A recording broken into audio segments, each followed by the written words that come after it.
તો આ તરફ સાબરકાંઠાના હિંમતનગરમાં વરસાદી માહોલ જામી ગયો છે। વરસાદી વાતાવરણ જોવા મળી રહ્યું છે। વરસાદ વરસી રહ્યો છે, જેના કારણે વાતાવરણમાં અત્યારે ઠંડક પ્રસરી ગઈ છે।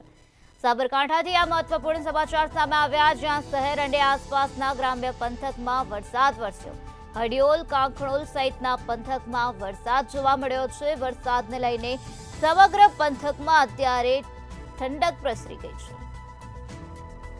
હવામાન વિભાગ દ્વારા વરસાદને લઈને આગાહી વ્યક્ત કરવામાં આવી હતી, જેના અનુસંધાને રાજ્યમાં સાર્વત્રિક જગ્યાએ વરસાદ વરસી રહ્યો છે, ત્યારે હિંમતનગરમાં પણ મેઘો મન મૂકીને વરસી રહ્યો છે।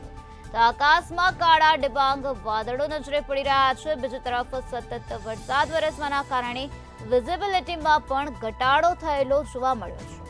શહેર અને આસપાસના ગ્રામ્ય પંથકમાં અત્યારે મેઘો મુસળધાર રીતે વરસી રહ્યો છે, તો હડિયોલ, કાંકણોલ, ભોલેશ્વર સહિતના પંથકમાં અત્યારે મેઘમહેર જોવા મળી।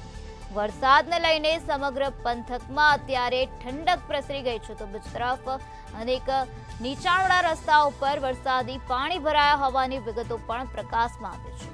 તો વાતાવરણમાં અચાનક પલટો આવ્યો હતો, વાદળછાયું વાતાવરણ સર્જાયું અને ત્યારબાદ વરસાદની શરૂઆત થઈ ગઈ છે। આકાશમાં હજુ પણ કાળા ડિબાંગ વાદળો નજરે પડી રહ્યા છે। તો વરસાદને લઈને ચારો કોર અત્યારે ઠંડક પ્રસરી ગઈ છે વિસ્તારમાં, ત્યારે લોકોમાં પણ અત્યારે ખુશીનો માહોલ જોવા મળી રહ્યો છે, તો બીજી તરફ ખેડૂતોમાં પણ ખુશીની લહેર વ્યાપી ગઈ છે।